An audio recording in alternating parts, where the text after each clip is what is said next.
അല്ലാഹുവിന്റെ നിസ്കാരം നിർവഹിക്കുന്നു. മുസ്ലിമീങ്ങൾ സർവ്വ കർമ്മങ്ങളും പടച്ചവനാണ് നിർവഹിക്കുന്നത്.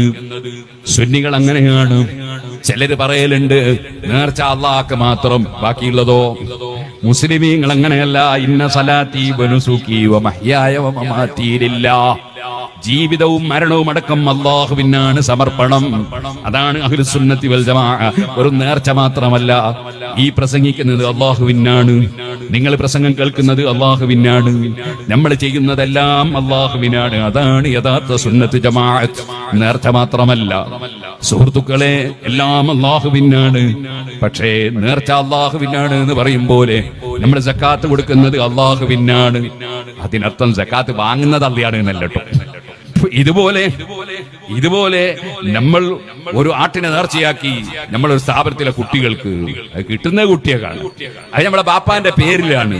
അപ്പൊ അതിന്റെ പ്രതിഫലം ബാപ്പാക്കാണ്, ചെയ്യുന്ന അല്ലാഹുവിനെയാണ്. എല്ലാ നേർച്ചയും എല്ലാ സദഖയും എല്ലാ സക്കാത്തും ഒക്കെ അല്ലാഹ് തന്നെയാണ്. നമുക്കല്ലാതെ ആർക്കും ചെയ്യലുണ്ടോ? പക്ഷെ ചില ഭാഷയിൽ പിടിച്ചിട്ട് ചിലർ പിടിച്ചു തൂക്കി ആളെ കാഫറാക്കണം എന്ന് വിചാരിക്കുന്ന ഒരു കൂട്ടരുണ്ട്. സുബ്ഹാനല്ലാഹ്. ഒരു ദിവസം പെരുന്നാളിന്റെ തലേന്ന് കമ്മിറ്റിക്കാരൻ പിരിവ് ചോദിക്കുകയാണ്. അതാ ചോദിച്ചത്, നമുക്ക് നിസ്കരിച്ച മൊയ്ലിയാർക്ക് പൈസ കൊടുക്കണം, പൈസ ഉണ്ടാകും.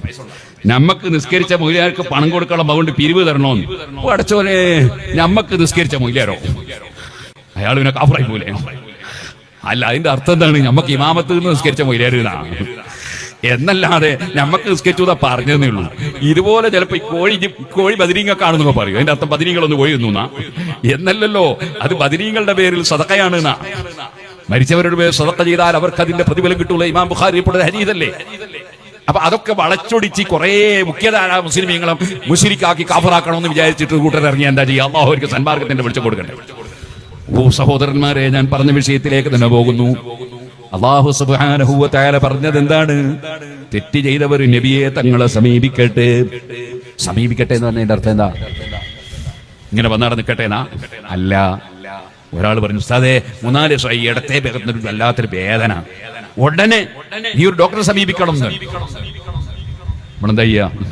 നമ്മൾ ഡോക്ടറെ സമീപിക്കും. എന്നിട്ടോ ഡോക്ടറോട് പറയും ഇവിടുന്ന് 4 ദിവസം ഇവിടുന്ന് ഒരു വേദന എന്ന് പറയൂലേ. അപ്പൊ സമീപിക്കണോ തന്നെ അർത്ഥം എന്താ? സമീപിച്ചിട്ട് വിഷയം പറയണോന്നല്ലേ, അല്ലാതെ ഡോക്ടറെ ഇങ്ങനെ പോയി സമീപിച്ച് മടങ്ങി വരില്ല. ഇതുപോലെ ജാവുക്കാന്ന് പറഞ്ഞതിന്റെ അർത്ഥം എന്താ? തങ്ങളെ സമീപിക്കണം എന്ന് പറഞ്ഞാൽ സമീപിച്ചിട്ട് തങ്ങളോട് പറയണോന്നാ. അതുകൊണ്ടാണ് ഈ ആയത്തിന്റെ തഫ്സീറിൽ ഇബ്നു കസീർ രേഖപ്പെടുത്തിയത്